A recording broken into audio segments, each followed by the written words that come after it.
Hello बच्चों, मैं मनीष आप सभी का स्टडी कैंपस में स्वागत करता हूं। बच्चों, आज से हम लोग अपने मैथ स्पेशल बैच की शुरुआत करने जा रहे हैं। बच्चों, इस मैथ स्पेशल बैच में हम लोग जीरो से लेकर के अच्छे लेवल तक हर तरह के क्वेश्चंस को डिस्कस करेंगे। चाहे आप किसी भी एग्ज़ाम्स की तैयारी कर रहे हों, चाहे आप किसी टीचिंग एग्ज़ाम की तैयारी कर रहे हों, चाहे एसएससी के एग्ज़ाम की तैयारी कर रहे हो, चाहे किसी स्टेट लेवल के एग्ज़ाम की तैयारी कर रहे हो, सब कुछ हम इसमें कवर कर रहे होंगे। ठीक है बच्चों। तो बच्चों, आपको ये जो क्लासेस मिलेंगी रिकॉर्डेड फॉर्म में मिल रही होंगी, क्योंकि ऑनलाइन क्लास में थोड़ा सी क्वालिटी का इशू आ रहा था। उसे हमने रिजॉल्व करने के लिए अपने क्लास को रिकॉर्डेड फॉर्म में देने का फ़ैसला किया है, क्योंकि वहाँ पे आपको बेहतर वीडियो क्वालिटी मिल पाएगी और आप क्लास को कभी भी 24 घंटे देख सकते हैं। ठीक है, कितनी भी बार व्यू करेंगे आप, उससे कोई फ़र्क नहीं पड़ेगा। और आप एक वीडियो को 2 बार 4 बार 10 बार देखिए, कोई दिक्कत नहीं है। आप उसे 24 घंटे कभी भी एक्सेस कर सकते हैं। अगर मान लीजिए आप किसी ऐसे एरिया में रह रहे हैं जहाँ पे नेटवर्क का इशू होता है, तो आप कुछ देर के लिए, अगर आप नेटवर्क में जा कर के वहाँ से वीडियो को डाउनलोड का ऑप्शन आएगा, आप वीडियो को डाउनलोड कर दीजिए। वह आपके गैलरी में नहीं जाएगा, ऐप में ही शो होगा। जब भी आप अपना ऐप खोलेंगे तो वहाँ से बिना नेट के आप अपना वीडियो को देख पाएंगे। ठीक है, तो ये बच्चों सुविधा हमने आपको देने की कोशिश की है। ठीक, तो बच्चों, जो हमारा उद्देश्य है इस बैच को लाने का, उसका उद्देश्य ये है कि हम आपको बेहतर से बेहतर मैथ की क्वालिटी प्रोवाइड कर पाएँ, बेहतर से बेहतर एजुकेशन प्रोवाइड कर पाएँ।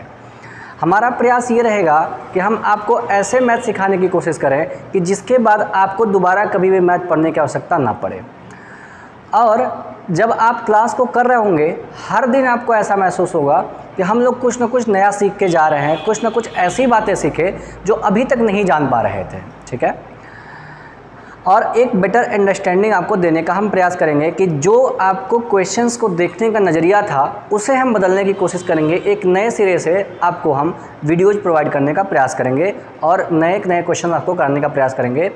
सबसे बड़ी बात कि जो रिसेंट एग्ज़ाम का पैटर्न है बच्चों, वो पुराने एग्ज़ाम के पैटर्न से पूरा चेंज हो चुका है। चाहे आप रेलवे की बात कर लीजिए, चाहे आप एसएससी की बात कर लीजिए, चाहे किसी स्टेट लेवल के एग्ज़ाम की बात कर लीजिए, चाहे आप किसी टीचिंग एग्ज़ाम की बात कर लीजिए। रीज़न क्या है बच्चों, जैसे जब कोई पेपर होता था पहले, तो उसकी ऑफलाइन सीट्स आपके पास उपलब्ध हो जाती थी कि ये क्वेश्चन प्रीवियस ईयर में पूछे गए हैं। बच्चे उन्हें रट लेते हैं, और रटने से क्या होता है, जैसे जीएस हो गया, जीएस में लगभग 30-40% क्वेश्चन रिपीट ही हो जाते थे। तो उस पैटर्न को अब चेंज किया जा रहा है। क्वेश्चंस को कैलकुलेटिव बनाया जा रहा है। मैथ की अगर बात करें तो क्वेश्चंस में कैलकुलेशन का पार्ट ऐड कर दिया गया है। जो पैटर्न पहले बैंक का था, अब एसएससी के एग्ज़ाम्स का और रेलवे के एग्ज़ाम्स का भी वही पैटर्न हो गया है कि कॉन्सेप्ट सारे ही पुराने हैं, लेकिन उसमें कैलकुलेशन को ऐड कर दिया गया है ताकि आपको क्वेश्चन को सॉल्व करने में थोड़ा सा टाइम लगे। ठीक है, तो उसी को ध्यान में रखते हुए हमारा पैटर्न कुछ ऐसा होगा कि हम हर टाइप के क्वेश्चंस को आसानी से सॉल्व करने के लिए तैयार हो जाएं। ठीक है, तो बच्चों, बदलते हुए एग्ज़ाम पैटर्न के हिसाब से हमें अपने एग्ज़ाम की प्रिपरेशन को भी चेंज करना पड़ेगा। और जो बच्चे प्रीवियस ईयर रट के एग्ज़ाम निकाल लेते थे, अब उनके साथ ऐसा नहीं हो पा रहा है। क्यों? क्योंकि क्वेश्चंस नए नए पुट करने लग जा रहे हैं। चाहे वो जीएस की बात हुई, चाहे वो रीजनिंग की बात हुई, चाहे वो मैथ की बात हुई। मैथ में ऐसा क्या कर दिया सर ने कि नया क्वेश्चन 2 और 2 5 कर दिया? क्या नहीं, 2 और 2 5 नहीं कर दिया, लेकिन कैलकुलेशन के साथ साथ कुछ कुछ नए कॉन्सेप्ट और डाल दिए गए। जैसे मान लीजिए आप स्टेट लेवल के या टीचिंग लेवल के एग्ज़ाम जब आप देते हैं, तो आपके क्वेश्चंस का लेवल इतना हाई नहीं होता था। पिछला का रेलवे एनटीपीसी का पेपर हुआ था और इस बार का रेलवे का एनटीपीसी का पेपर हुआ है। जब आप दोनों पेपर को रख करके मैच करेंगे, तब आपको डिफरेंस समझ में आया कि इन 2-3 सालों में क्या डिफरेंस आया है। उस समय पेपर का लेवल क्या था और आज के समय में पेपर का लेवल क्या है। ज़मीन और आसमान का फ़र्क है। क्यों? क्योंकि बच्चों के पढ़ाई करने से कट ऑफ बहुत हाई जाने लगी, तो मजबूरन पेपर को टफ बनाना पड़ा। क्योंकि अगर पेपर को टफ नहीं बना रहे हैं तो सब बच्चे 90+ 80+ जाने लग रहे थे। तो अगर 90+ 80+ बच्चे जा रहे हैं, तो जो नए बच्चे तैयारी का उनका मनोबल टूट जाएगा कि हम 100 नंबर में 90+ 80+ कैसे लेकर आएंगे। ठीक है, तो उसी कट ऑफ को डाउन करने के लिए क्वेश्चन का पैटर्न, पेपर का पैटर्न ही पूरा चेंज कर दिया जा रहा है। ठीक है, तो उस हिसाब से हमें अपने आप को तैयार करना होगा कि उस हिसाब से अपने आप को हम तैयार करके चलें कि हम किसी भी एग्ज़ाम को निकालने में सक्षम हो पाएँ। ठीक है, तो इसी क्रम में बच्चों अब हम अपने मैथ के बैच को स्टार्ट करते हैं। ठीक है, और बच्चों एक बात और जैसे अब हम डिजिटल दुनिया में इस समय जी रहे हैं, ठीक है, तो हम बहुत सारे चैनलों पे गिरते हैं। यूट्यूब खोला तो ये मैथ का बैच, वो मैथ का बैच, ये यहाँ पे चल रहा है, वो वहाँ पे चल रहा है, ठीक है। तो बच्चों एक कमियाँ होती हैं कि किसी भी चीज़ को इतना हाइपर करके दिखाया जाता है, इतना अतिशयोक्ति बना के दिखाया जाता है कि ऐसा लगता है कि बस सब कुछ हलवा है, ऐसे ही 1 मिनट में सारे क्वेश्चन सॉल्व हो जाएंगे, ठीक है। उसमें थंबनेल बना के देते हैं, 1 सेकंड में क्वेश्चन सॉल्व करें, 2 सेकंड में क्वेश्चन सॉल्व करें, 3 सेकंड में क्वेश्चन का सॉल्व करें, किसी भी क्वेश्चन को सॉल्व करें। बच्चों आप खुद दिमाग लगाओ कि अगर मान लीजिए 1 सेकंड 2 सेकंड में अगर सारे क्वेश्चन सॉल्व हो जाते तो पेपर में हमें 2 घंटे क्यों मिलते? बात समझो। जो टीचर्स पढ़ाते हैं और जो पेपर बनाते हैं वो दोनों एक ही कैटेगरी के होते हैं, ना कि अलग अलग कैटेगरी के होते हैं, ठीक है। वही टीचर कहीं ना कहीं पढ़ के जब विभागों में जाते हैं तो वही एग्ज़ाम सेट करने के लिए, आपके पेपर को सेट करने के लिए जाते हैं, ठीक है। तो इस चीज़ से थोड़ा सा भ्रमित होने से बचें कि कहीं भी आपने यूट्यूब का 1 सेकंड में क्वेश्चन सॉल्व करें, 2 सेकंड में क्वेश्चन सॉल्व करें, तो बेटा ये ऐसे कोई बात नहीं होती है, ठीक है। कभी भी जब आप क्वेश्चंस को सॉल्व करते हैं तो आपको पेपर का क्वेश्चन पढ़ने में ही 10-20 सेकंड आपका खर्च हो जाता है, तो आप कैसे कह सकते हैं कि 1 सेकंड 2 सेकंड में क्वेश्चन सॉल्व हो जाएगा? या तो आप घर से क्वेश्चन रट के आए हैं कि बिना पढ़े ही आपने क्वेश्चन को सॉल्व करना स्टार्ट कर दिया और आपका पूरा टाइम बच गया पेपर पढ़ने का, आपने सीधे क्वेश्चन को मार्क कर दिया। ऐसा नहीं होता बच्चे। कभी भी जब भी आप मैथ की बात करते हैं तो आपको अच्छे प्रैक्टिस की ज़रूरत होती है, अच्छे शॉर्टकट्स की ज़रूरत होती है, अच्छे बेसिक्स की ज़रूरत होती है, तब जाके आप क्वेश्चंस को अच्छे से टैकल कर पाते हैं, ठीक है।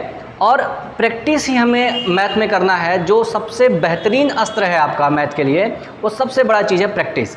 आप जीएस पढ़ते हैं, मेमोराइज़ करते हैं, उसे पढ़ते हैं, याद करते हैं, पेपर में आपको प्रैक्टिस की ज़रूरत नहीं होती। आपने गए, आपको क्वेश्चन लड़ गया, ठीक है, पंचायत से संबंधित कौन सा आर्टिकल है, आर्टिकल 40 याद है तो लगा दिया, उसके लिए आपको प्रैक्टिस की ज़रूरत नहीं है। लेकिन मैथ ऐसा सब्जेक्ट है बच्चे कि आपने एक ही क्वेश्चन को कई बार लगाया हो, लेकिन पेपर में फिर भी आपको प्रैक्टिस की ज़रूरत पड़ती है कि आप बिना प्रैक्टिस के पेपर में नहीं जा सकते हैं, बिना प्रैक्टिस के क्वेश्चन को नहीं सॉल्व कर पाएंगे, ठीक है। तो ध्यान रखिएगा, जो सबसे बड़ा हमारा अस्त्र होगा वो प्रैक्टिस होगा। जितना ज़्यादा से ज़्यादा आप प्रैक्टिस करेंगे मैथ में, उतना ही ज़्यादा से ज़्यादा आपके नंबर गेन करने की प्रोबेबिलिटी बढ़ जाएगी, ठीक है। और कभी भी जब हम मैथ की बात करते हैं तो हमेशा ये प्रयास करना चाहिए कि मैथ के अगर 25 क्वेश्चन आ रहे हैं या 50 क्वेश्चन आ रहे हैं या 100 क्वेश्चन आ रहा है, जिस भी एग्ज़ाम को आप टारगेट कर रहे हैं, तो आपका ये प्रयास होना चाहिए कि हम उसमें जितने नंबर का क्वेश्चन है उतने नंबर लाने का प्रयास करें। इसके पीछे रीज़न क्या है बच्चे कि अगर आप जीएस की बात करते हैं तो जीएस में अगर मान लो 25 क्वेश्चंस आ रहे हैं, तो अगर आप 10 से 15 क्वेश्चन के रेंज में हैं तो बहुत बड़ी बात है कि आपने 10 से 15 क्वेश्चन जीएस के सॉल्व कर लिए। अगर किसी पर्टिकुलर एरिया से संबंधित नहीं क्वेश्चन है तब की मैं बात कर रहा हूँ, पूरे जीएस की बात कर रहा हूँ, ठीक है। उसमें आपको 10 से 15 नंबर अगर आपने 25 में गिन के लिए तो बहुत बड़ी बात है। अगर आपने यही काम मैथ में कर दिया कि अगर 25 नंबर का पेपर है, 25 क्वेश्चन का पेपर है और आप उसमें से 10-15 क्वेश्चन ही कर पाते हैं, तो कहीं ना कहीं आप पिछड़ जाएंगे और बच्चों से, क्योंकि जीएस सॉल्व करने का जो एवरेज होता है वो लगभग सभी बच्चों का 15 से 10 क्वेश्चन के 15 क्वेश्चन के रेंज में होता है। तो फ़र्क कहाँ पड़ता है? जो मैथ को अच्छे से टैकल कर ले जाता है, ठीक है। तो अगर मैथ में आप टारगेट करते हैं 25 नंबर का, तब जाके कहीं आपके 22-23 क्वेश्चन सही होने की प्रोबेबिलिटी बनती है, ठीक है। तो आपका प्रयास हमेशा ये होना चाहिए कि हम मैथ को जब लेके आगे चलते हैं तो हमारा प्रयास ये हो कि हम मैथ में 100% क्वेश्चन को सॉल्व करके वहाँ से निकल पाएँ, किसी भी तिकड़म से, किसी भी ट्रिक से, किसी भी प्रैक्टिस के पेपर से, ठीक है, जहाँ से भी हो पाए कुछ ना कुछ तिकड़म लगा के हम क्वेश्चन को जल्दी से जल्दी सॉल्व करके हम 25 में 25 नंबर वहाँ से लेकर निकलें। वो आपके तैयारी में, वो आपके एग्जामिनेशन के मार्कशीट में फ़र्क डालेगा, वो आपके मेरिट में फ़र्क डालेगा, ठीक है। तो इसी माइंडसेट के साथ हम अपने आप को आज स्टार्ट करते हैं, अपने पेपर को शुरू करते हैं, ठीक है बच्चों। तो चलिए आज से हम शुरू करते हैं और सबसे पहले हम सिलेबस जान लेते हैं कि हम अपने क्लास में क्या क्या चीज़ें पढ़ेंगे, ठीक है, क्या क्या चीज़ें हमें जानने की ज़रूरत है। चलिए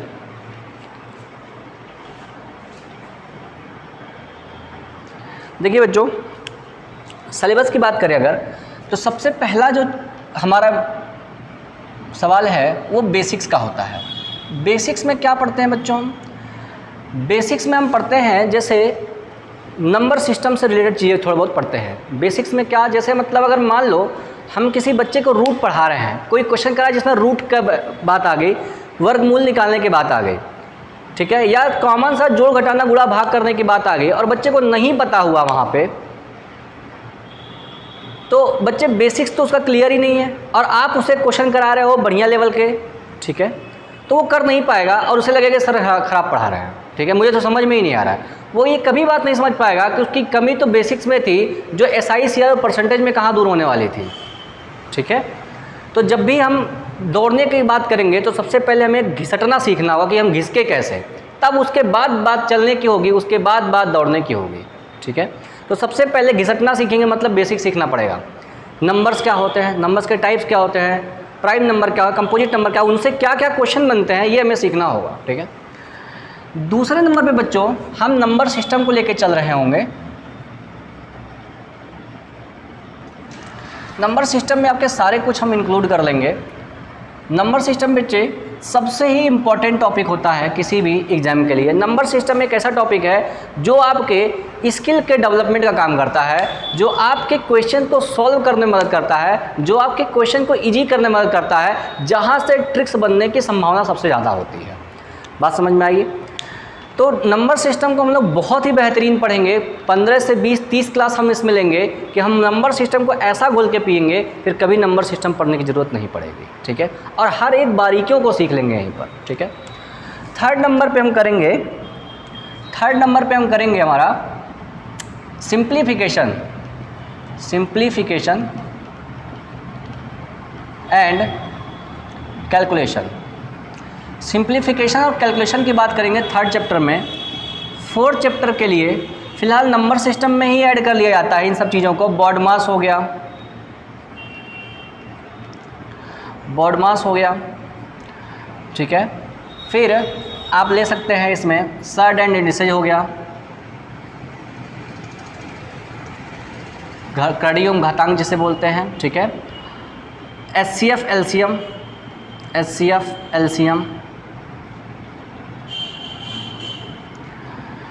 तो बच्चों ये जो सारे पार्ट है वो कहीं ना कहीं नंबर सिस्टम से ही रिलेटेड है, ठीक है। तो इन्हें हम यहीं पे ख़त्म करेंगे। हमने अलग अलग लिख दिया, लेकिन ये मान के चलिए सब नंबर सिस्टम के ही पार्ट है। नंबर सिस्टम खुद में एक बहुत बड़ा चैप्टर है, लेकिन ये सारे चैप्टर्स भी इसी के अंदर इंक्लूड होते हैं, ठीक है। फिर बच्चे सबसे इम्पोर्टेंट परसेंटेज का नंबर आ जाए। परसेंटेज जो होता है बच्चे, ये पूरा अर्थमेटिक की जान होती है। पूरे अरिथमेटिक में इससे बेहतरीन चैप्टर नहीं हो सकता, और इससे बेहतरीन चैप्टर इसलिए नहीं हो सकता क्योंकि परसेंटेज अगर आपको सही से नहीं आता है तो जान लीजिए पूरे अरिथमेटिक में आप कोई भी क्वेश्चन सही से नहीं कर पाएंगे, ठीक है। ना आप प्रॉफिट लॉस कर पाएंगे, ना ही आप रेशियो सही से कर पाएंगे, ना ही आप CI/SI कर पाएंगे। तो सबसे बेहतरीन पढ़ना है नंबर सिस्टम में, ये अरिथमेटिक में परसेंटेज के बारे में। 7वें नंबर पे हम बच्चों पढ़ेंगे रेशियो।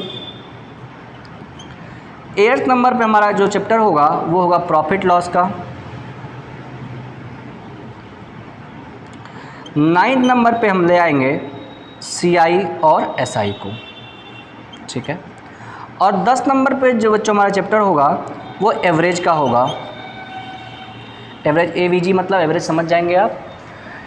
11वां जो चैप्टर होगा बच्चे हमारा वो होगा टाइम, स्पीड एंड डिस्टेंस, और इसी के साथ हम बोट एंड स्ट्रीम को भी सॉल्व करेंगे, नाव और धारा के क्वेश्चंस। फिर 12 नंबर पे जो हमारा क्वेश्चन होगा वो हमारा क्वेश्चन होगा टाइम एंड वर्क का। इसी के साथ हम सॉल्व करेंगे आपका पाइप एंड सिस्टर्न मतलब कि नल और टंकी, ठीक है। और इसी के साथ हम पार्टनरशिप भी सॉल्व कर लेंगे, पार्टनरशिप इसी के साथ हम थोड़ा सा इसमें देख लेंगे, ठीक है। 13 नंबर पे बच्चों और कोई चैप्टर जैसे एलिगेशन हो गया, एलिगेशन होता है इसमें, एलिगेशन भी चैप्टर सॉल्व कर लेंगे इसी में। तो बच्चों ये अरिथमेटिक के मैंने कुछ पॉइंट्स आपको लिखा दिए हैं, कुछ छूटा उटा होगा तो हम मिसलेनियस में इसको लिख लेंगे। 14 नंबर पे मेरा फेवरेट आएगा बच्चों, जिसे हम ज्योमेट्री बोलते हैं, ठीक है। ज्योमेट्री सॉल्व करेंगे थोड़ा सा।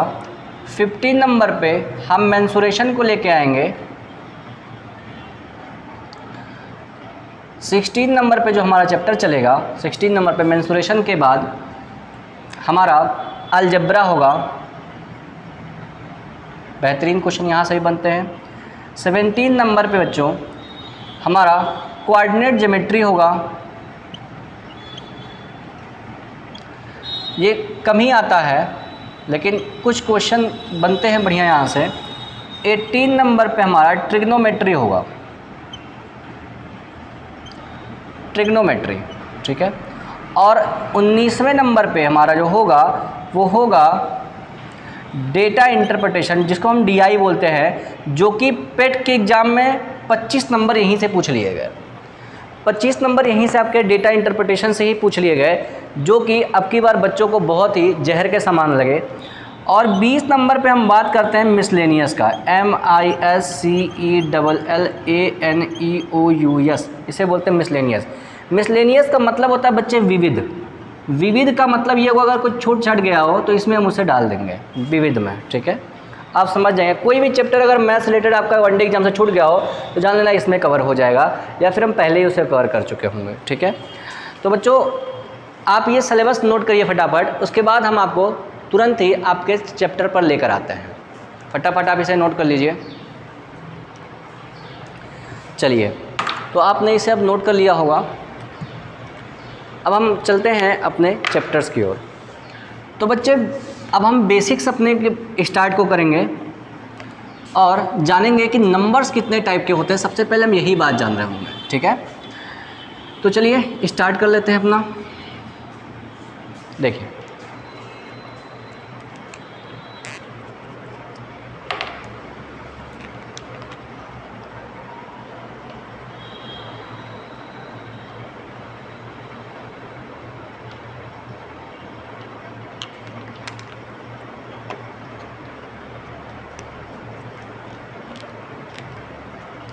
चलिए बच्चों स्टार्ट करते हैं नंबर्स।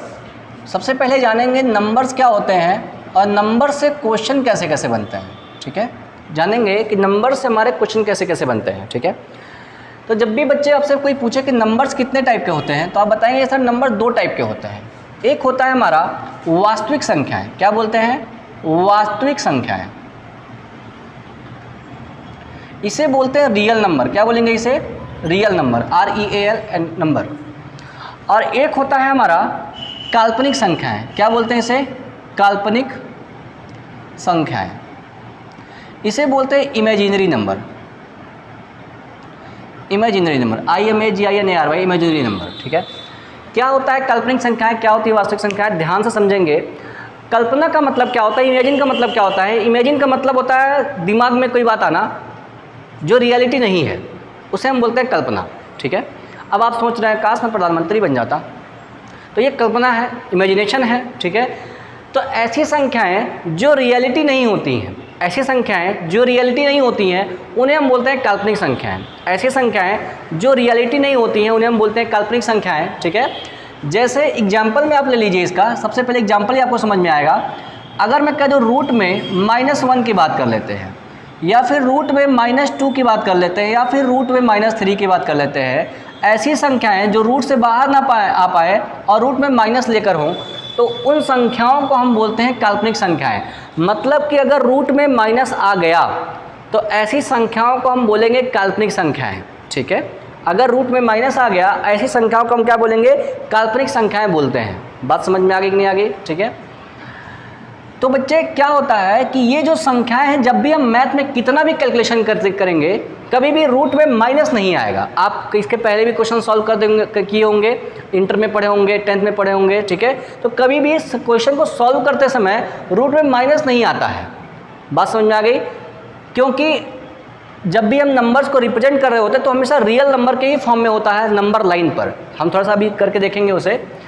तो काल्पनिक संख्याएं क्या होगी भाई बच्चे, जब किसी ऐसी संख्या जिसमें रूट में माइनस आ जाएगा तो उसे हम क्या बोलेंगे, काल्पनिक संख्याएं बोलते हैं, ठीक है। तो इसका डेफिनेशन क्या होगा बच्चों, कि ऐसी संख्याएं जिन्हें हम नंबर लाइन पर रिप्रेजेंट नहीं कर सकते हैं, ऐसी संख्याएं जिन्हें संख्या रेखा पर दर्शाया नहीं जा सकता। जिन संख्याओं को संख्या रेखा पर नहीं दर्शाया जा सकता उन्हें हम बोलते हैं काल्पनिक संख्याएं। क्लियर है। आगे देखते हैं, अब उसका उल्टा क्या होगा, वास्तविक संख्याएं होंगी। इसका मतलब ऐसी संख्याएं जो रियलिटी में हैं, ऐसी संख्याएं जो वास्तव में हैं, उन संख्याओं को हम बोलेंगे वास्तविक संख्याएं।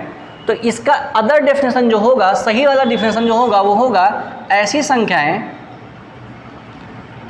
संख्याएं जिन्हें संख्या रेखा पर दर्शाया जा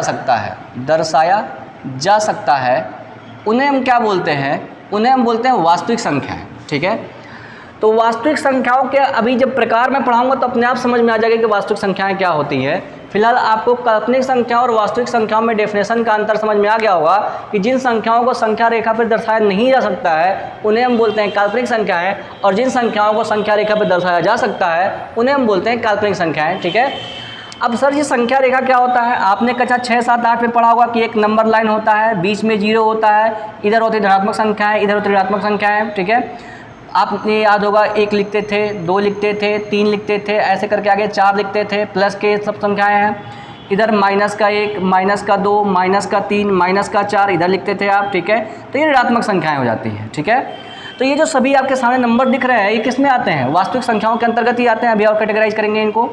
अगर मान लो बच्चे आपको आ गया कि सर 1/2 को रिप्रेजेंट कर दीजिए, तो आप आप जान जाएंगे कि 1/2 जो होता है ना वो 1 से छोटा होता है, 0 से बड़ा होता है, और एकदम ठीक बीचों बीच यहीं पर आता है, इसे हम बोलते हैं 1/2। अच्छा सर 3/2 को रिप्रेजेंट कर दीजिए। 3/2 क्या होता है बच्चे? तो 3/2 का मतलब होता है 1.5, मतलब कि 1 से ज़्यादा 2 से कम। तो 1.5 कहीं बच्चे यहाँ पड़ेगा बिल्कुल ठीक बीचों बीच 1 और 2 के, तो यहाँ पे आ जाएगा हमारा 3/2। ऐसे ही बच्चों √2 को सर रिप्रेजेंट कर दीजिए, √3 को रिप्रेजेंट कर दीजिए, √4 को रिप्रेजेंट कर दीजिए, √5 को रिप्रेजेंट कर दीजिए। ठीक है, कैसे रिप्रेजेंटेशन होता है उनका ये आपके सिलेबस में नहीं है, लेकिन मैं आपको कहीं ना कहीं नॉलेज गेन करने के लिए अलग से बता दूंगा कि √2, √3, √4 को कैसे रिप्रेजेंट किया जाता है। क्लियर है कि नहीं क्लियर है? तो ये होता है बच्चे हमारा नंबर लाइन। ठीक है, तो इसके बारे में भी हमें जानने की ज़्यादा बात नहीं करती हैं, आज हमें बात करनी है केवल नंबर्स के बारे में। ठीक है, तो देखो क्या हो गया, ऐसी संख्याएं जिन्हें संख्या रेखा पर दर्शाया जा सकता है उन्हें हम कहते हैं वास्तविक संख्याएं। वास्तविक संख्याओं के बच्चे 2 प्रकार होते हैं। कौन कौन सा होता है? ध्यान से समझिएगा। एक होता है परिमेय संख्याएं। क्या बोलते हैं? परिमेय संख्याएं। उनका इंग्लिश में नाम होता है रेशनल नंबर। क्या बोलते हैं उन्हें? Rational number. और एक होता है दूसरा अपरिमेय संख्याएं। क्या बोलते हैं उसे? अपरिमेय संख्याएं। ठीक है, इसका जो इंग्लिश में नाम होता है उसको बोलते हैं इरेशनल नंबर। क्या बोलते हैं उसे? Irrational number. बात समझ में आ गई नहीं आगे? ठीक है, तो परिमेय संख्याएं, अपरिमेय संख्याएं। परिमेय संख्याएं क्या होती हैं? जिन संख्याओं को आप p/q के फॉर्म में लिख लेते हैं, यानी कि अंश बटे हर के रूप में लिख लेते हैं, उन्हें हम बोलते हैं परिमेय संख्याएं। और जहाँ पे q का मान 0 नहीं हो सकता है और p और q जो होते हैं वो इंटीजर होते हैं। इंटीजर मतलब क्या होता है बच्चे? पूर्णांक होता है। ये एलिमेंट का निशान है, आपको थोड़ा सा इस बात को इग्नोर करना होगा अभी के लिए। p और q दोनों क्या होने चाहिए? पूर्णांक होने चाहिए। पूर्णांक अभी आगे आपको समझ में आ जाएगा, अभी इस लाइन को मैं बाद में समझाऊंगा। q 0 क्यों नहीं होना चाहिए, अब बात समझिएगा। जैसे मान लो आपकी संख्या को 3/5 के रूप में आप लिख सकते हैं, तो ये पूर्णांक है और ये भी पूर्णांक है। इसे बोलते हैं अंश, इसे बोलते हैं इसमें न्यूमरेटर, इसे बोलते हैं हर, इसे बोलते हैं डिनोमिनेटर। ठीक है, तो अंश बटा हर के रूप में जब आप किसी संख्या को लिख लेते हैं तो वो बन जाती है परिमेय संख्या। और अगर मान लो कोई आप नंबर लिख रहे हैं जिसमें q मतलब यहाँ पे हर से है, q का मतलब किससे? यहाँ पे हर से है। तो अगर मान लो आप लिख रहे हैं 1/0 लिख लेते हैं, तो बच्चों इसको जो हम कहते हैं उसको बोलते हैं अपरिभाषित। क्या बोल देते हैं? अपरिभाषित।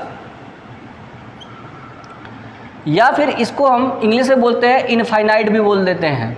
बात समझ में आ गया नहीं आ गया? ठीक है, तो किसी भी नंबर में जब आप 0 से भाग देते हैं तो उसका कोई डेफिनेशन नहीं होता है, इसलिए इसको बोलते हैं अपरिभाषित या फिर अनंत बोल देते हैं उसको। इसलिए जब भी रेशनल नंबर की बात करेंगे तो वहाँ पे q का मान 0 नहीं हो सकता है। ठीक है, इस बात को आप ध्यान रखेंगे। अब आ जाओ बच्चे अपरिमेय संख्याओं की बात करते हैं। जिन संख्याओं को आप p/q के फॉर्म में नहीं लिख पाओगे उन्हें हम बोलते हैं अपरिमेय संख्याएं। जैसे एग्जाम्पल क्या हो जाएगा? जैसे एग्जाम्पल √2, जैसे एग्जाम्पल √3, जैसे एग्जाम्पल √5, √7 और सबसे महत्वपूर्ण जिसको बोलते हैं पाई। पाई एक कैसी संख्या है, तो पाई एक अपरिमेय संख्या है। बात समझ में आई कि नहीं आई? ठीक है। जिन संख्याओं को संख्या रेखा पे नहीं दर्शाया जा सकता है उसमें माइनस आता है, इसमें माइनस नहीं आता बच्चे, केवल रूट में ऐसी वैल्यू आती है जिसको हम रूट से बाहर नहीं खींच सकते हैं। जैसे हमने कह दिया √4, तो √4 का मतलब होता है √2 इंटू √2। आपको पता है कि एक बार पेयर बन गया तो एक बार 2 बाहर आ जाता है, इसे हम बोलते हैं क्या? परिमेय संख्या बोलते हैं इसे, अभी आगे पढ़ेंगे। तो आपने तो इस पर से रूट हटा लिया ना, तो ये अपरिमेय संख्या नहीं होगी, ये एक परिमेय संख्या हो गई। लेकिन जिन संख्याओं से आप रूट को बाहर नहीं कर सकते उन्हें हम बोलेंगे अपरिमेय संख्याएं। सर ये कैसे हो गया? इसी का तो नाम बेसिक्स है। जिसको ये बात नहीं पता है कि सर आपने 4 के जगह पे 2 कैसे लिख दिया, इसी बात का नाम बेसिक्स है। इसको हम आगे क्लियर कर रहे होंगे धीरे धीरे, ठीक है। तो आ जाओ बच्चे, अपरिमेय संख्या बताया जिन संख्याओं को p/q के फॉर्म में नहीं लिख सकते, जैसे √2, जैसे √3, जैसे √5, जैसे √7 और पाई। जिन संख्याओं को आप रूट से बाहर नहीं खींच सकते वो सभी संख्याएं क्या हो जाएंगी? अपरिमेय संख्याएं हो जाएंगी, ठीक है। अब बच्चों परिमेय संख्याओं जिन्हें p/q के फॉर्म में आप लिख सकते हैं, जैसे आपने लिख लिया 2/3, जैसे लिख लिया आपने 5/7, जैसे लिख लिया आपने 2, जैसे लिख लिया 0, जैसे लिख लिया 1, जैसे लिख लिया -5। ये सभी संख्या क्या हैं? परिमेय संख्याएं हैं। आगे और जानते हैं इनके बारे में। परिमेय संख्याओं के कितने प्रकार होते हैं बच्चों? तो परिमेय संख्याओं के 2 प्रकार होते हैं। कौन कौन सा प्रकार होता है? ध्यान दीजिएगा। एक होता है पूर्णांक। क्या होता है? एक पूर्णांक। इसको इंग्लिश में बोलते हैं इंटीजर। क्या बोलेंगे इसको? इंटीजर बोलते हैं इसको। और एक होता है भिन्न, जिसे हम बोलते हैं फ्रैक्शन। जिसे क्या बोलते हैं? फ्रैक्शन बोल देते हैं, इसे बोलते हैं फ्रैक्शन। पूर्णांक होता है और भिन्न होता है, इंटीजर होता है और फ्रैक्शन होता है। पूर्णांक क्या होता है? हमने अभी आपको बताया, जब p/q के फॉर्म में किसी नंबर को लिख लेंगे तो वो हो जाती है परिमेय संख्या। क्या हो जाती है हमारी? परिमेय संख्या। एक बार मैं चेक कर लेता हूँ आपको दिख रहा है कि नहीं दिख रहा है। बिल्कुल बच्चे, आपको साफ साफ सब कुछ दिखाई दे रहा है। चलिए, तो बच्चे देखो, हमने क्या कहा? पूर्णांक संख्याएं क्या होती हैं? परिमेय संख्या क्या होती है? जिनको आप p/q के फॉर्म में लिख ले और q का मान 0 नहीं होना चाहिए। q का मान 0 ना हो, बाकी कुछ भी हो जाए, ठीक है, कुछ भी ना हो जाए, 1 हो जाए। अगर q का मान 1 हो जाएगा तो उसे हम बोलेंगे परिमेय संख्याएं। अगर q का मान 1 हो जाएगा तो उसे हम बोलेंगे परिमेय संख्याएं। और उसमें परिमेय संख्या में कौन सा हो जाएगा? पूर्णांक वाला परिमेय संख्या। जैसे आपको पता है कि जब आप 2 लिखते हैं तो आपको पता है कि इसके हर में एक अंडरस्टूड है। जब आप 3 लिखते हैं तो आपको पता है कि इसके हर में एक अंडरस्टूड है। जब आप 5 लिखते हैं तो आपको पता है कि इसके हर में एक अंडरस्टूड है। तो उसी प्रकार -1 लिख दिए तब भी आपको पता है कि इसके हर में एक अंडरस्टूड है। -2 लिख दिए तब भी आपको पता है कि इसके हर में एक अंडरस्टूड है। तो ये एक को लिखने की ज़रूरत नहीं पड़ती है, एक मान लिया जाता है, ठीक है। तो जब परिमेय संख्या में q का मान 1 हो जाता है तो उसे हम क्या बोलते हैं? पूर्णांक बोल देते हैं कि भैया ये पूर्णांक संख्या है, ठीक है। अब पूर्णांकों के कितने प्रकार होते हैं बच्चे? अब पूर्णांकों के 3 प्रकार होते हैं। कौन कौन सा होता है? ध्यान दीजिएगा। एक होता है धनात्मक पूर्णांक। धनात्मक पूर्णांक। एक होता है बच्चे शून्य पूर्णांक, इसको बोलते हैं शून्य पूर्णांक। और एक हमारा जो होता है ऋणात्मक पूर्णांक, बोलते हैं ऋणात्मक पूर्णांक, ठीक है। पूर्णांक मतलब क्या होता है? जब परिमेय संख्या में q का मान 1 हो जाएगा तो उसे हम बोलते हैं पूर्णांक। पूर्णांकों में क्या होता है? 3 प्रकार के, ऋणात्मक, शून्य और धनात्मक, ठीक है। धनात्मक पूर्णांक का मतलब जैसे 1 हो गया, 2 हो गया, 3 हो गया, 4 हो गया, dot dot dot infinite positive number हो गए, प्लस के इनफाइनाइट तक, ठीक है। तो बच्चे सबके बटे में 1 है, फिक्स है, ये आपको ध्यान रखना है कि सबके बटे में कितना लिखा हुआ है? 1 लिखा हुआ है। ये बात अंडरस्टूड है, लिखने की जरूरत नहीं है। ये हो गया धनात्मक पूर्णांक। शून्य को बच्चे बोलते हैं शून्य पूर्णांक। और ऋणात्मक पूर्णांक में -1, -2 कॉमा लगा देते हैं, -3, ठीक है, dot dot dot dot negative अनंत तक जाता है ये, ठीक है। तो बच्चों ये 3 प्रकार के पूर्णांक है, सबके बटे में 1 है, इसलिए इन्हें क्या बोलते हैं? पूर्णांक बोलते हैं। तो बच्चों अब इनको एक और नाम से जानते हैं, थोड़ी थोड़ी बातें समझिएगा। 1, 2, 3, 4, 5, 6 इनको हम काउंटिंग नंबर के भी नाम से जानते हैं। किस नाम से जानते हैं? Counting number. काउंटिंग नंबर मतलब जिनसे हम गिनती गिनते हैं। इन्हीं को बच्चे बोलते हैं प्राकृतिक संख्याएं। क्या बोलते हैं? प्राकृतिक संख्याएं। इसी को इंग्लिश में बोलते हैं नेचुरल नंबर। क्या बोल देते हैं? नेचुरल नंबर बोल देते हैं, ठीक है। अब बच्चे कोई पूछे प्राकृतिक संख्याएं कहाँ से शुरू होती है, तो आप बताएंगे इस बच्चे की प्राकृतिक संख्याएं 1 से शुरू होती है और अनंत तक जाती है। 1 2 3 4 5 6 7 गिनती भी तो इन्हीं से करते हैं कि 1 2 3 1 कार 2 कार 3 कार 4 कार। ये गिनती कैसे होती है? धनात्मक पूर्णांकों से होती है, जिन्हें हम प्राकृतिक संख्याओं के नाम से जानते हैं और इन्हें काउंटिंग नंबर भी कहते हैं। अगर मान लो आपने धनात्मक पूर्णांक में शून्य को भी शामिल कर लिया, अगर आपने धनात्मक पूर्णांक में शून्य को भी शामिल कर लिया तो इस पूरे स्ट्रक्चर को हम क्या बोल देते हैं? होल नंबर बोलते हैं। क्या बोलते हैं? WHOLE, whole number. इसे हम बोलते हैं पूर्ण संख्या। क्या बोल देते हैं? पूर्ण संख्या। किसे पूर्ण संख्या बोलेंगे? जब धनात्मक पूर्णांकों के परिवार में या प्राकृतिक संख्याओं के परिवार में शून्य को शामिल कर लिया जाता है तो उसे हम बोलते हैं पूर्ण संख्याएं। ठीक है, तो कोई पूछे बताओ बच्चे पूर्ण संख्या की शुरुआत कहाँ से होती है, तो आप बताएंगे कि सर शून्य से। शून्य 1 2 3 4 5 6 7 8 9 जो होते हैं वो कहलाते हैं पूर्ण संख्याएं। बात समझ में आ गया? तो बच्चे ये रहा पूरा वास्तविक संख्याओं का परिवार। ठीक है, ये पूरा जो है वास्तविक संख्या का परिवार है। इसमें भी भिन्न बच गया हुआ है। भिन्न के बारे में भी यहीं पे देख लो कि भिन्न जो होते हैं बच्चों 3 टाइप के होते हैं। कौन कौन सा भिन्न होता है समझिएगा। भिन्न में हमारा जो होता है वो पहला होता है उचित भिन्न। इसको बोलते हैं प्रॉपर फ्रैक्शन। क्या बोलते हैं इसे? Proper fraction. ठीक है, एक होता है अनुचित भिन्न, इसे बोलते हैं इम्प्रॉपर फ्रैक्शन।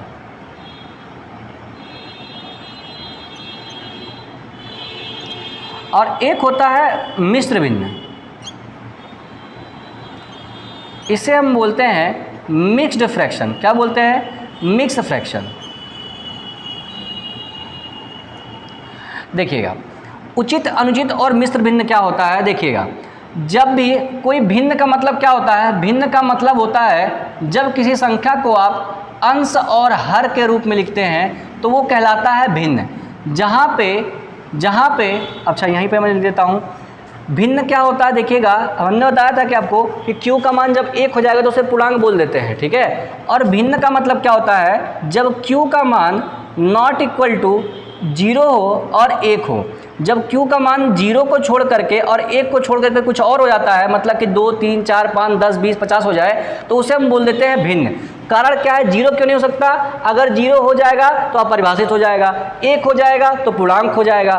तो भैया 0 और 1 को छोड़ करके 2 3 4 10 20 50 लिख देते हैं अगर, तो उसे हम बोलते हैं भिन्न। जैसे उचित भिन्न होता है। उचित भिन्न में क्या होता है?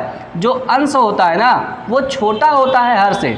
जब अंश छोटा हो जाएगा हर से तो उसे हम बोल देते हैं उचित भिन्न। ठीक है, जैसे हमने लिख लिया 5/7। 5/7 में q का मान 0 और 1 के अलावा कुछ और है, बात बन गई। 5/7 में अंश और हर आ चुका है और अंश जो है हर से छोटा है, इसलिए हम बोलेंगे इसको उचित भिन्न। जैसे हमने लिख लिया 9/11, जैसे हमने लिख लिया 3/7, जैसे हमने लिख लिया 11/17। बात समझ में आई कि नहीं आई? तो इन संख्याओं को हम बोलते हैं क्या? उचित भिन्न। ठीक है, ऐसे ही अनुचित भिन्न के बारे में बात कर लेते हैं तो इसका उल्टा हो जाएगा। जब अंश का मान बड़ा हो जाए किससे? हर से, तो उसे हम बोल देते हैं क्या? अनुचित भिन्न। इसी को बेटा पलट दो।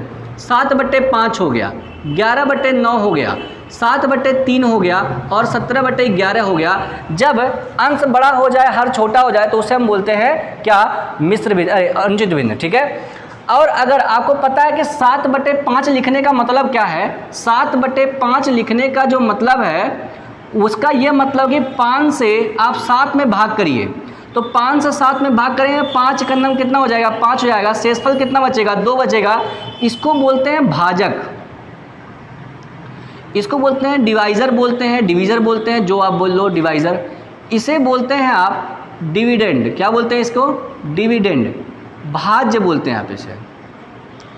इसे बोलते हैं क्वोशेंट, QUOTIENT, क्वोशेंट, या फिर भागफल बोल देते हैं आप इसको। और इसको बोलते हैं आप शेषफल या फिर रिमाइंडर बोल देते हैं इसको। तो बच्चे जब आपने 5 से 7 में भाग दिया तो आपको भागफल कितना मिला? 1 मिला। भागफल कितना मिला? 1। शेषफल कितना आया? 2। भाग किससे दिया था? 5 से। तो ये जो संख्या हमारी बन के आ रही है इसको बोलते हैं 1 सही 2/5। इसको क्या पढ़ते हैं? 1 सही 2 छोड़ दो, इसको मत समझिए आप। इसको पढ़ते हैं 1 सही 2/5। इसको इंग्लिश में बोलते हैं 1 होल 2/5, क्या बोलते हैं इसमें 1 होल 2/5। 1 होल मतलब 1 एक इंटीजर फॉर्म में है और 2/5 क्या एक फ्रैक्शन फॉर्म में है। तो 1 सही 2/5 हुआ वो एक नंबर क्या उसमें पूर्णांक है और 2/5 क्या है भिन्न है। तो पूर्णांक और भिन्न मिलकर क्या बना दिए मिश्र भिन्न। ऐसे ही 11 में 9 से भाग दे रहे हैं तो भैया भाग एक बार जाएगा 9 × 9 9, शेषफल बचेगा 2/9। पूर्णांक और भिन्न मिलकर क्या बना दिए मिश्र भिन्न। 3 में 7 से भागेंगे 3 दूना 6, 1/3 हो जाएगा, 2 सही 1/3। 11 से भाग देंगे 11 × 9 11, 6/11 हो जाएगा। ये हमारा हो गया मिश्र भिन्न। क्लियर है कि नहीं क्लियर है। तो अनुचित भिन्न को हम मिश्र भिन्न में बदल सकते हैं। बात समझ में आ गया। तो इन पे क्वेश्चन कैसे बनता है ये आगे देखेंगे, लेकिन अभी ये सामने आपके स्ट्रक्चर जो है ये बहुत ही महत्वपूर्ण है, इन्हें आप पहले नोट कर लेंगे। इसे मैं थोड़ा सा घेर देता हूँ ताकि आपको पता चल जाए कि हमने क्या क्या कहानी कहाँ से रची है। तो बच्चे ये होता है पढ़ने का तरीका, ठीक है, कि आपका एक क्लास में कितना सब कुछ आप जान गए। ठीक है, चलिए आप इसे फटाफट वीडियो को रोक करके आप नोट कर लेंगे। ठीक है,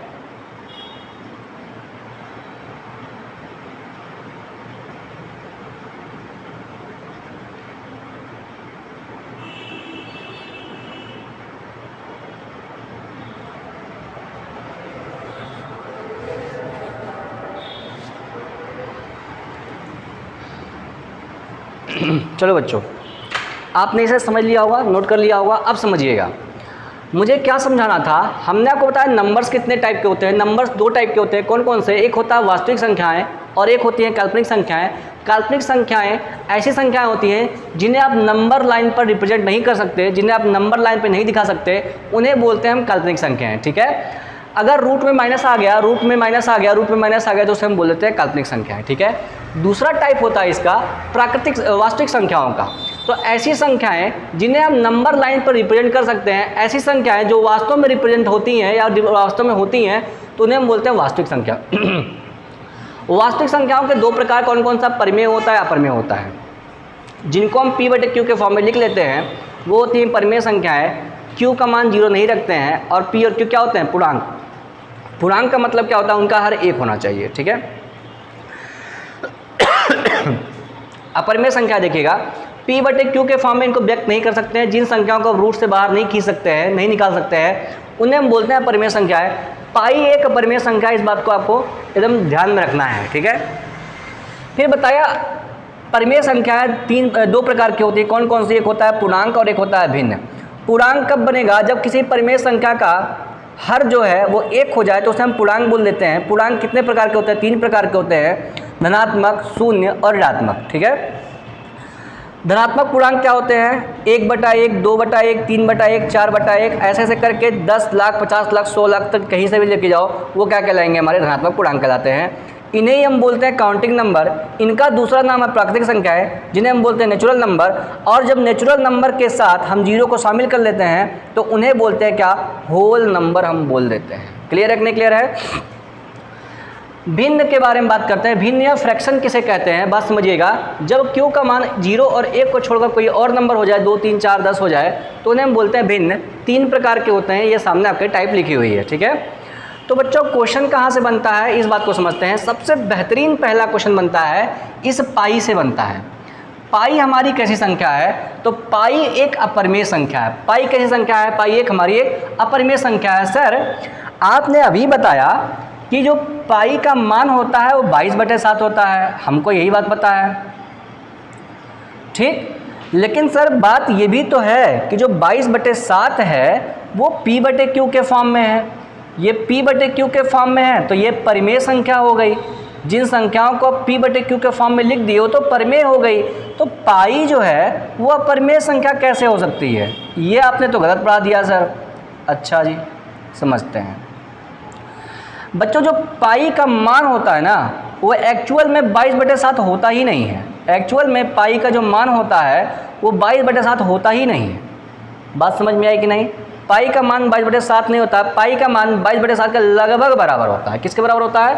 22/7 के लगभग बराबर होता है। ठीक है, तो अब इस कहानी को मैं बताने के लिए आपको थोड़ा सा मिटाना पड़ेगा, तो इसे हम अभी आपको आगे बताते हैं। ठीक है, क्या? अच्छा बता ही देते हैं, यहीं पे सुन लो। जैसे हम क्या होता है कि जब पाई का मान 22/7 रखते हैं तो 22/7 जो है ना, जब इसको आप सॉल्व करते हैं तो ये आता है 3.142857, 142857, 142857, ठीक है। और ऐसे ही जब आप पाई का मान निकालते हैं तो वो आता है 3.141592 ... ऐसे ही।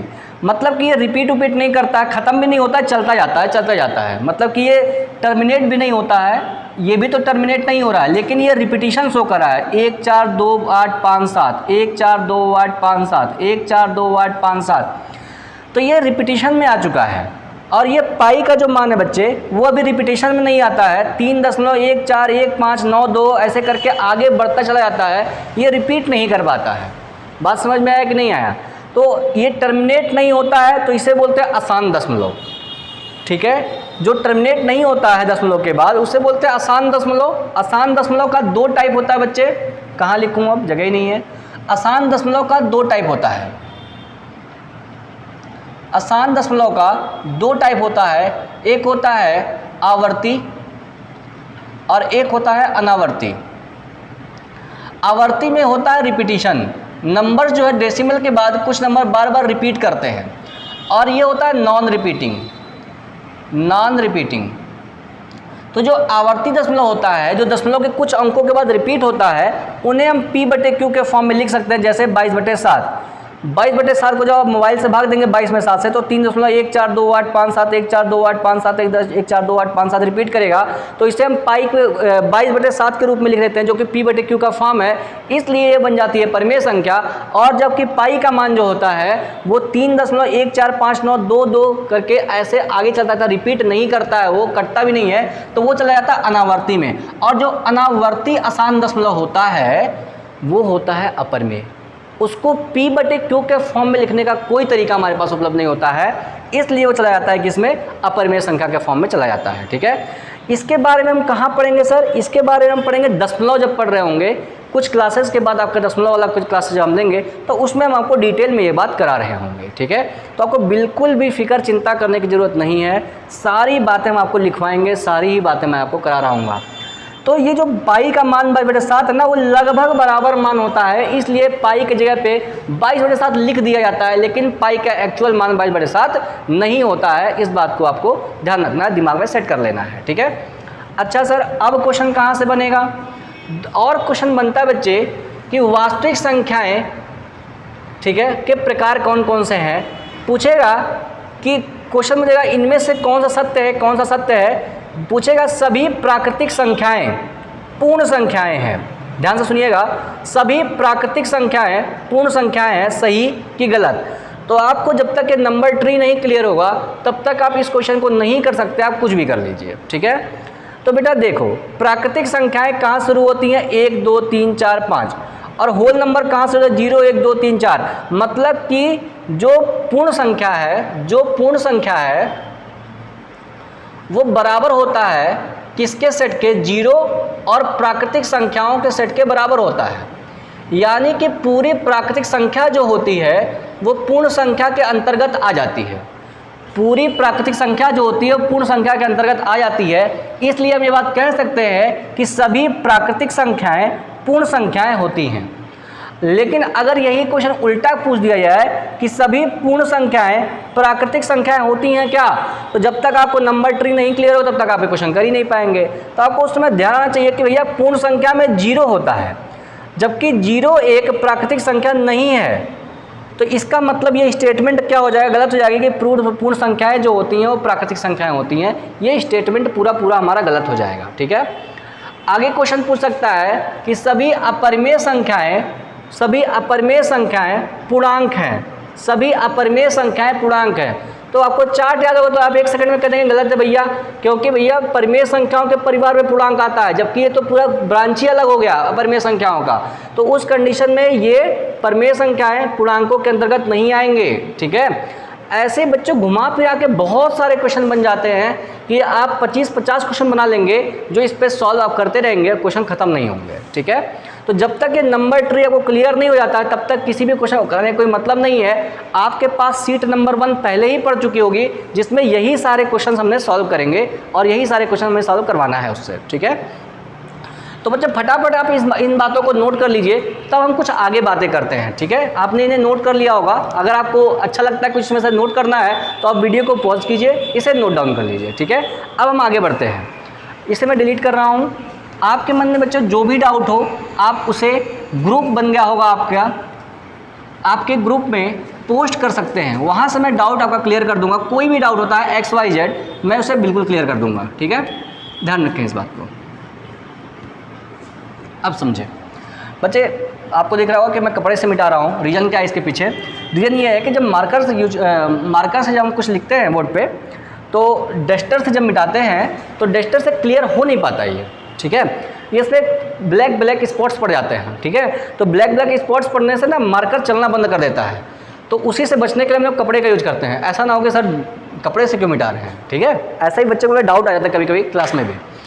चलिए बच्चों, तो अब हम आगे बढ़ते हैं, थोड़ा सा और भी स्टैंडर्ड क्वेश्चन को करते हैं। अब हमें पता करना है कि भैया अभाज्य संख्याएं क्या होती हैं। अभाज्य संख्या जिन्हें इंग्लिश में बोलते हैं प्राइम नंबर। क्या बोलते हैं? Prime number. और एक होता है हमारे पास भाज्य संख्या जिसे हम बोलते हैं कंपोजिट नंबर। क्या बोलेंगे इसे हम? Composite number. क्या होता है भाज्य संख्या और अभाज्य संख्या? देखते हैं।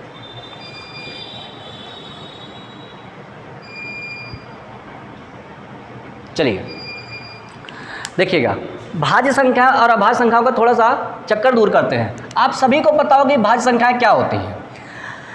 आपसे कोई पूछा होगा कि बताओ भाज्य संख्या क्या होती है, तुरंत तबक से जवाब देते हैं ऐसी संख्याएं जो केवल खुद से कटें और एक से कटें, उन्हें हम बोलते हैं अभाज्य संख्याएं। ठीक है, तो बेटा बिल्कुल सही बात है, बिल्कुल सही बात है। लेकिन हम थोड़ा मॉडर्नाइज हो जाते हैं, थोड़ा सा और अच्छे तरीके से इसी बात को रिप्रेजेंट करते हैं ताकि हमारे और क्वेश्चन में इसका हेल्प मिलने लग जाए। ठीक है, अच्छा बताओ, किसी नंबर के 2 फैक्टर होते हैं, फैक्टर और मल्टीपल का मतलब क्या होता है? पहली बात तो ये भी जानना जरूरी है, बहुत सारे बच्चों को ये नहीं पता होगा फैक्टर और मल्टीपल क्या होता है। सर आइए बता देते हैं आपको। जैसे मान लो हमने कोई एग्जाम्पल लिया नंबर 8 का, तो बच्चों 8 जो नंबर है वो किससे किससे डिवाइड हो जाएगा? तो आप कहेंगे सर 8 जो है वो हमारा 1 से डिवाइड होगा, 2 से डिवाइड होगा, 4 से डिवाइड होगा और 8 से डिवाइड होगा। तो जो संख्याएं इस दिए हुए नंबर को डिवाइड कर देंगी, जो संख्याएं इस दिए हुए नंबर को डिवाइड कर देंगी, उन्हें हम बोलते हैं फैक्टर। क्या बोलेंगे? फैक्टर। ये जो 1 है, 2 है, 4 है और 8 है, वो 8 के फैक्टर कहे जाते हैं। इंग्लिश में इसका एक ही नाम है, लेकिन हिंदी में जब आएंगे तो इसे बोलते हैं गुणक। क्या बोलते हैं? गुणक, या फिर भाजक, या फिर बोलते हैं भाजक।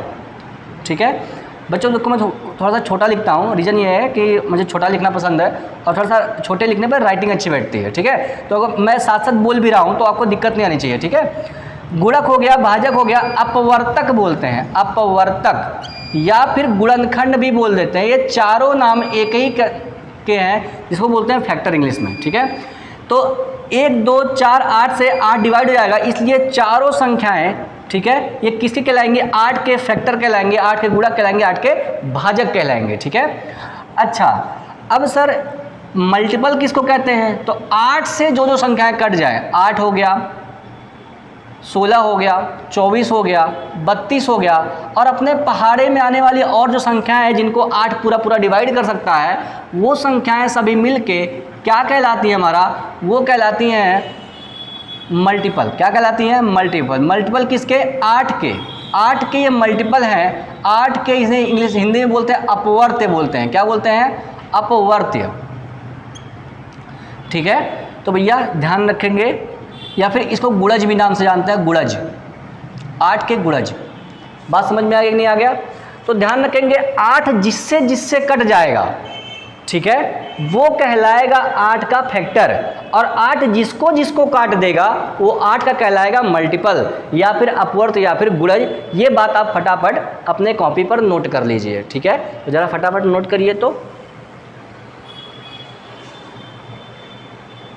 वीडियो पॉज करके बच्चों आप इन्हें रोक लेंगे, ठीक है। वीडियो पॉज करके आप इन्हें नोट कर लेंगे अलग से कहीं, ठीक है। अब आ जाओ, तो हमने कहा कि अभाज्य संख्याएं, आपने तुरंत बोला कि सर ऐसी संख्याएं जो केवल खुद से डिवाइड हो और 1 से डिवाइड हो, तो बेटा उसके कितने फैक्टर हुए। अगर कोई ऐसी संख्या है जो केवल खुद से डिवाइड हो रही है और 1 से डिवाइड हो रही है, तो उसके कितने फैक्टर बनेंगे, तो आप कहेंगे सर 2 फैक्टर बनेंगे। तो आप लिखेंगे कि ऐसी संख्याएं जिनके केवल 2 फैक्टर हों, जिनके केवल 2 फैक्टर हों, ऐसे नोट्स बनाएंगे बच्चे आप। ऐसी संख्याएं जिनके केवल 2 फैक्टर्स हों वो क्या कहलाती हैं, हमारी अभाज्य संख्याएं कहलाती हैं। जैसे हम एग्जांपल लेते हैं इसका, 2 बच्चे किससे किससे डिवाइड होता है, 1 से डिवाइड होता है और 2 से डिवाइड होता है, तो 2 के कितने फैक्टर हो गए, 2। तो यानी कि 2 क्या हो जाएगी, एक अभाज्य संख्या हो जाएगी, खुद से डिवाइड होना और 1 से डिवाइड होना। 3 की बात करते हैं, 3 किससे किससे डिवाइड होता है, 1 से डिवाइड होता है और 4 से डिवाइड होता है, क्या नहीं, 3 से डिवाइड होता है, ठीक है। तो ये क्या हो जाएगा, हमारा अभाज्य संख्या हो जाएगी। 5 को ले लेते हैं, 5 किससे किससे डिवाइड होगा, 5 1 से डिवाइड होगा और 5 से डिवाइड होगा, यानी खुद से डिवाइड होगा, क्या हो जाएगा, प्राइम नंबर हो जाएगा, अभाज्य संख्या हो जाएगी, ठीक है। बच्चों बताओ 6 होगा क्या, नहीं सर जी, 6 जो है वो 1 से भी कटता है, 2 से भी कटता है, 3 से भी कटता है, 6 से भी कटता है, यानी कि ये इसमें नहीं आएगा सर, वो उसमें जाएगा। क्लियर है कि नहीं क्लियर है। तो ऐसी संख्याएं जिनके केवल 2 फैक्टर होते हैं उन्हें आप क्या बोल देते हैं, अभाज्य संख्याएं बोलते हैं, ठीक है। अच्छा, अब आ जाओ भाज्य संख्याओं पे। अब मैं पूछूं बेटा बताओ भाज्य संख्याएं क्या होती हैं, तो आप बताएंगे कि सर ऐसी संख्याएं जिनके 2 से ज़्यादा फैक्टर हों, 2 से ज़्यादा नहीं लिखा हुआ है, ज़्यादा लिखा हुआ है, ठीक है, ज़्यादा फैक्टर हों, जिनके 2 से ज़्यादा फैक्टर हों वही क्या कहलाएंगे, भाज्य संख्याएं कहलाएंगे। जैसे मैंने अभी एग्जांपल लिया 6 का, 6 बेटा किससे किससे डिवाइड होता है, 1 से, 2 से, 3 से और 6 से। 8 किससे किससे डिवाइड होता है, तो आप बताएंगे कि सर 8 जो होता है 1 से डिवाइड होता है, 2 से, 4 से और 8 से। मैं कह दूँ बच्चे 10 किससे किससे डिवाइड होता है, तो आप तुरंत बताएंगे कि सर 10 जो होता है 1 से, 2 से, 5 से और 10, इन चारों संख्याओं से डिवाइड होता है। तो ये जो संख्याएं जिनके 2 से ज़्यादा फैक्टर आ रहे हैं वो क्या कहलाएंगे, भाज्य संख्याएं कहलाते हैं। ये हमें याद रखना है, ठीक है। तो बच्चे अब आपको कोई भी दिक्कत नहीं आएगी भाज्य संख्या और अभाज्य संख्या को जानने में, ठीक है। अब हमारा एक सवाल है कि एक कैसी संख्या है, एक कैसी संख्या है,